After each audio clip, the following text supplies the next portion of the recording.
Oke, di video ini kita lanjut ke dasar berikutnya, yaitu properti yang digunakan untuk mendeskripsikan gelombang suara. Kalau lo belum nonton part sebelumnya, wajib banget. Karena di sana kita bahas apa itu sound dan bagaimana dia merambat. Sekarang kita masuk ke cara membaca dan memahami bentuk gelombang suara secara lebih teknis. Gelombang suara itu sebenarnya adalah siklus perubahan tekanan udara positif dan negatif yang terjadi terus-menerus. Kalau kita gambarkan dalam grafik, bentuknya jadi seperti lingkaran yang berputar. Dan kalau kita tambahkan dimensi waktu, lingkaran itu berubah menjadi gelombang sinus atau sine wave. Pada grafik, sumbu vertikal atau sumbu Y menunjukkan tekanan udara, di mana bagian atas adalah tekanan maksimum atau compression, dan bagian bawah adalah tekanan minimum atau rarefaction.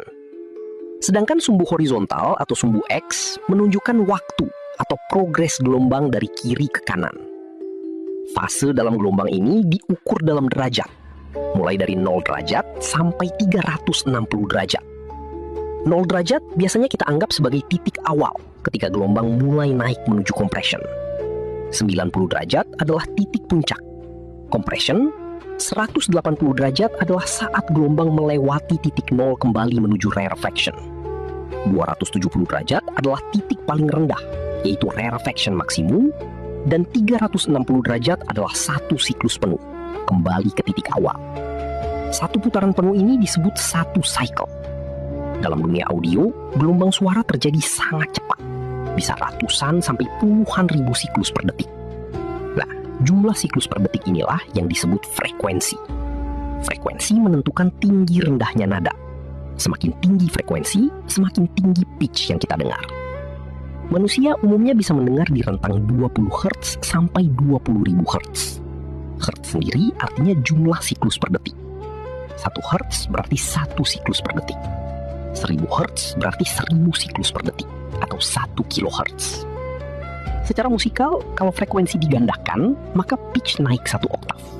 Dan kalau frekuensi dibagi 2, maka pitch turun 1 oktav.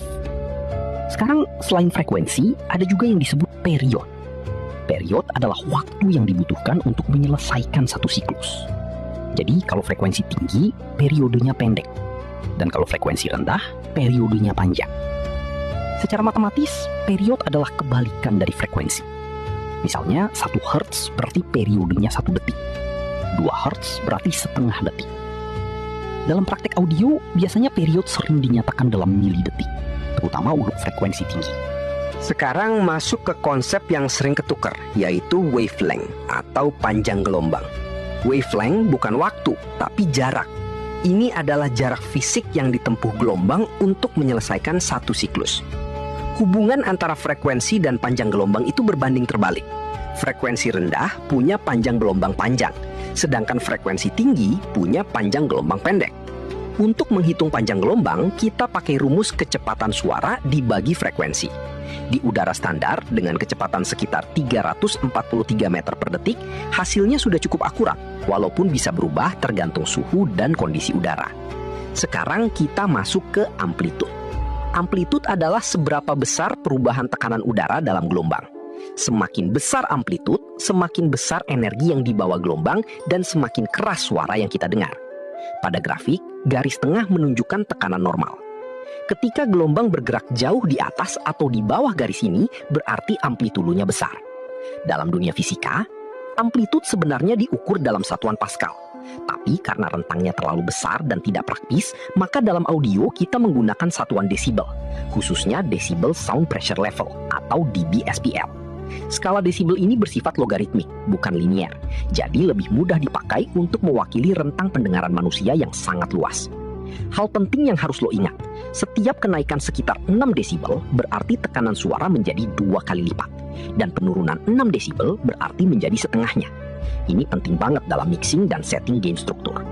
Jadi kesimpulannya, frekuensi menentukan tinggi nada, period menentukan waktu satu siklus, wavelength menentukan panjang fisik gelombang, dan amplitude menentukan keras atau tidaknya suara. Kalau lo udah ngerti ini, lo udah masuk level berikutnya dalam memahami audio. Bukan cuma dengar, tapi mulai ngerti struktur dasar dari suara itu sendiri.